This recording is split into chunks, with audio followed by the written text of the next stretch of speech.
ባሳለፍነው ሳምንት ለ3 ቀን ይፋ የሥራ ጉብኝት ወደ ግብጽ ካይሮ አቅንተው የነበሩት የኤርትራ ፕሬዝዳንት ኢሳያስ አፈወርቂ አብርሃ በ3ኛው ቀን ካይሮ ወደሚገኘው የግብጽ ወታደራዊ ሆስፒታል በአስቸኳይ አምርተው የነበረ ሲሆን ሐኪሞች ባደረጉላቸው ጥልቅ ምርመራ ፕሬዝዳንት ኢሳያስ አፈወርቂ ደረጃ 5 የመርሳት በሽታ እንዳለባቸው ተረጋግጧል። ይህ የፕሬዝዳንት ኢሳያስ አፈወርቂ የመርሳት በሽታ መርዶ ይፋ መሆኑ በግብጽ የአልሂታዲያ ቤተመንግስት ከፍተኛ ውዥንብርና መደናገጥን ፈጥሯል። ይህ በሕክምና ባለሙያዎች የተረጋገጠው ደረጃ 5 የመርሳት በሽታ በአሁኑ ጊዜ የፕሬዝዳንቱን ዕለታዊ የውሳኔ አሰጣጥና የአእምሮ ብቃት ሙሉ በሙሉ ጥያቄ ውስጥ የከተተ አሳሳቢ የጤና እክል ሆኖ ተመዝግቧል።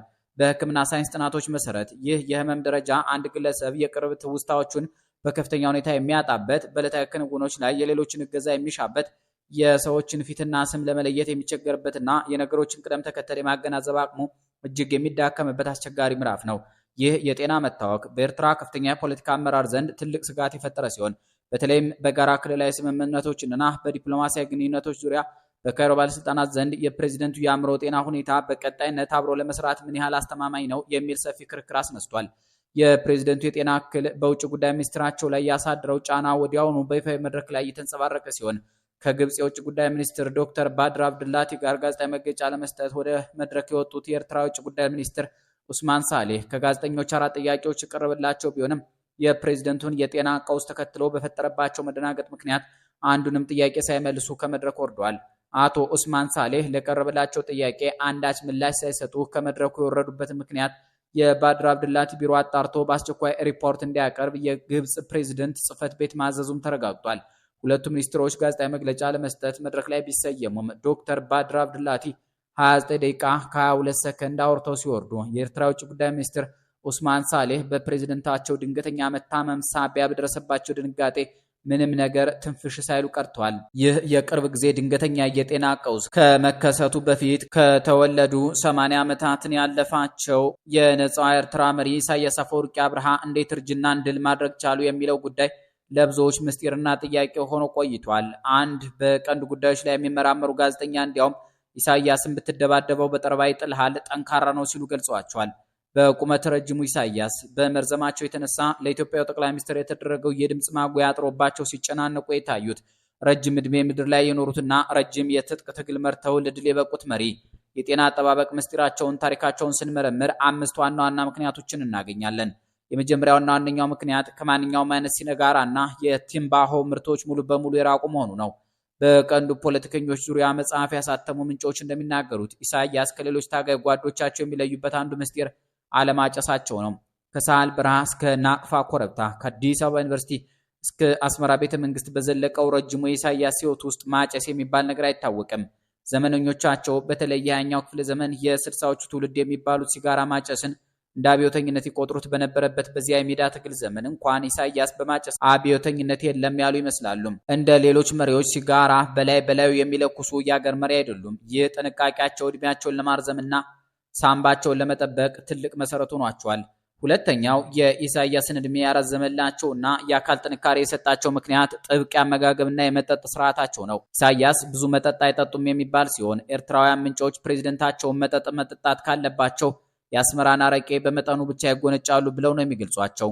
ኢሱ ያችን አረቄ በመጠጥነቷ ብቻ ሳይሆን ፈዋሽነቷን እየመሰከሩና ለቁጠባ ሲሉ ይጎነጯታል ተብሏል። ጠዋት ጠዋት በጣም ወፍራም ቡና መጠጣት ያዘወትራሉም ተብሏል። በአብዛኛው ምግባቸው የገብስ ደረቅ ቂጣ በሽሮ ወይም በምስር ወጥ ነው። የቀይ ባህር አሳ በኮቴሌቲ መልክ ተሰርቶ ሲቀርብላቸው የሚወዱት ምግባቸው እንደሆነም ይነገራል። የአትክልት ምግቦችንና ጥራጥሬንም ያዘወትራሉ። የሥነ ምግብ ባለሙያዎች እኒህም ምግቦች ፍቱን የጤና መጠበቂያና የሰውነት ክብደትን ለመቆጣጠር የሚረዱ እንደሆኑ ይገልጿቸዋል።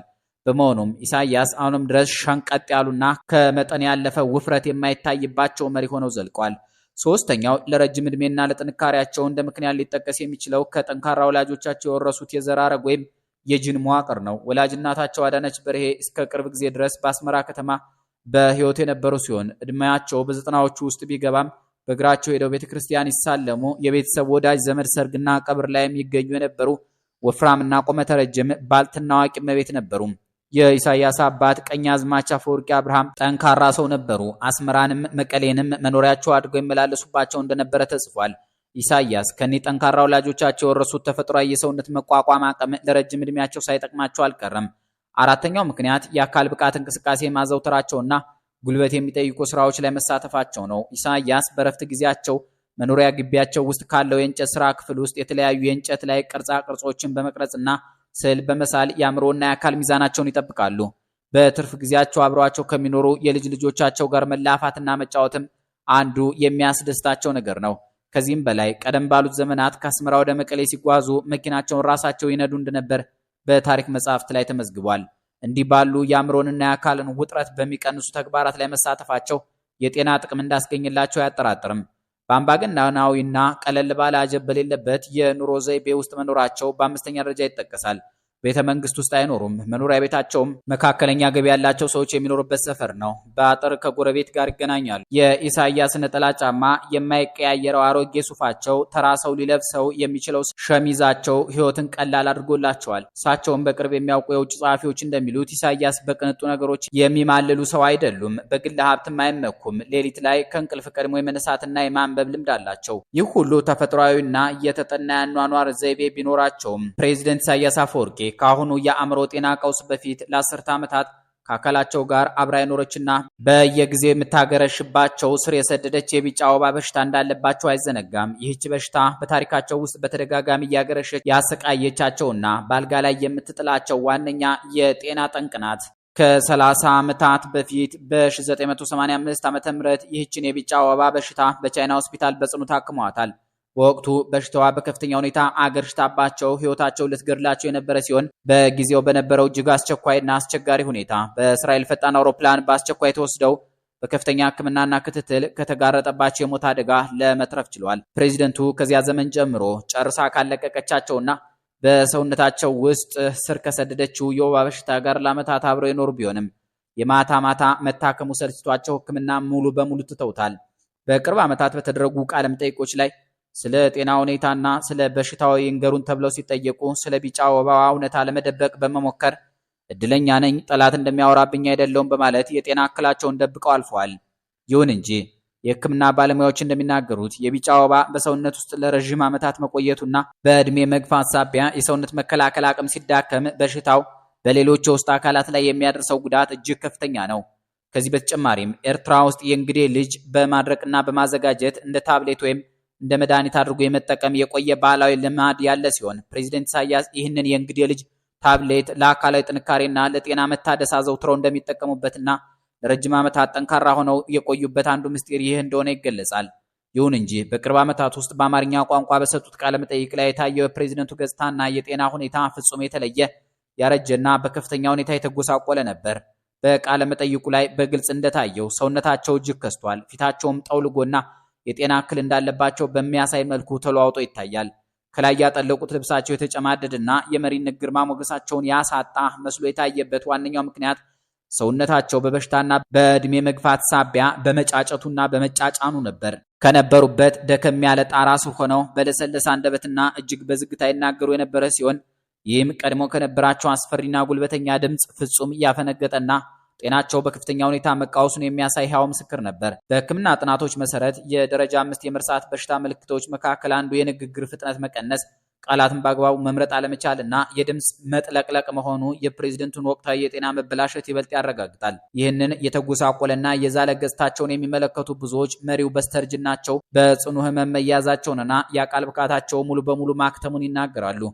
በዓለም አቀፍ የነርቭ ሕክምና ጥናቶች በዕድሜ መግፋት በሚመጡ የአእምሮ ህመሞች ዙሪያ የወጡ የሳይንስ ጽሑፎች እንደሚያስረዱት የመርሳት በሽታ ደረጃ 5 ላይ ሲደርስ ከታካሚው የውሳኔ አሰጣጥ ብቃትና የማስታወስ ችሎታ ከቁጥጥር ውጭ በሆነ መልኩ ይወርዳል። ታካሚው በተለይም የቅርብ ጊዜ ክስተቶችን በፍጹም ማስታወስ አይችልም። ለምሳሌ ያህል በቅርብ የተደረጉ ስምምነቶችን፣ የተሰጡ ትዕዛዞችንና የሰዎችን ማንነት በቅጽበት ሊረሳ ይችላል። ይህ ሁኔታ ደግሞ የአንድን ሀገር መሪ የጤና ሁኔታ እጅግ አደገኛ ያደርገዋል። ምክንያቱም የሀገር መከላከያና የደህንነት ምስጢራትን፣ ስልታዊ ውሳኔዎችንና ክልላዊ ግንኙነቶችን በአግባቡ ለመምራት የማይቻልበት የጤና ደረጃ ላይ መድረሱን የሚያሳይ በመሆኑ ነው። ፕሬዚደንት ኢሳያስ አፈወርቂ አሁን በተረጋገጠባቸው በዚሁ የጽኑ ህመም ምዕራፍ ላይ ሆነው አገሪቱን ወደፊት እንዴት ሊመሩ ይችላሉ የሚለው ጥያቄ በአፍሪካ ቀንድ ፖለቲካ ላይ ትልቅ የውይይት አጀንዳ ሆኗል። በዓለም አቀፍ ደረጃ በእድሜ በገፉ መሪዎች የጤና ታሪክ ላይ የተጻፉ መጻሕፍት እንደሚያመለክቱት የአእምሮ ጤና መታወክ በአምባገነናዊ ስርዓቶች ውስጥ ሲከሰት የስልጣን ክፍተት እንዳይፈጠር ከፍተኛ ምስጢራዊነት ይደረግበታል። ፕሬዚደንቱ ስለ ጤናቸው ሁኔታ ተጠይቀው ጠላት እንደሚያወራብኝ አይደለውም በማለት የሰጡት ምላሽም የዚሁ ምስጢራዊነትና የጤና ድክመትን የመሸሸግ ስትራቴጂ አካል ነው። በኤርትራ የፖለቲካ ታሪክ ውስጥ የፕሬዚደንቱ የጤና ሁኔታ ሁልጊዜም እንደ ትልቅ ብሔራዊ ምስጢር ተይዞ የቆየ ጉዳይ ቢሆንም አሁን ግን እድሜያቸው 80 ዓመታት ላይ መድረሱና በሽታው ወደ ከፍተኛ ምዕራፍ መሸጋገሩ ምስጢሩን አደባባይ አውጥቶታል። የጤና ተንታኞች እንደሚሉ ከሆነ የቢጫ ወባ መደጋገምና የአሁኑ የመርሳት በሽታ ጥምረት የፕሬዚደንቱን አካላዊና አእምሯዊ ብቃት በአጭር ጊዜ ውስጥ ወደማይመለስበት ደረጃ ወርዶታል። በመሆኑም አሁን ባለው ተጨባጭ ሁኔታ የፕሬዚደንቱ የጤና እክል ሙሉ በሙሉ ሊሸሸግ የማይችልበት ደረጃ ላይ የደረሰ ሲሆን ይህም በአስመራ ቤተ መንግስት ውስጥ የስልጣን ሽግግር ውይይቶች በአስቸኳይ እንዲጀምሩ ያስገደደ ብቸኛውና የተረጋገጠው ምክንያት ሆኗል። የፕሬዚደንቱ ጤና መቃወስና በስተርጅና በአእምሮ ህመም መያዛቸው የቀጣዩን ኤርትራ እጣ ፈንታ ይበልጥ ምስጢራዊና አሳሳቢ እንዲሆን አድርጎታል። እርስዎ ምን ይላሉ? የእኛን ፈጽመናል።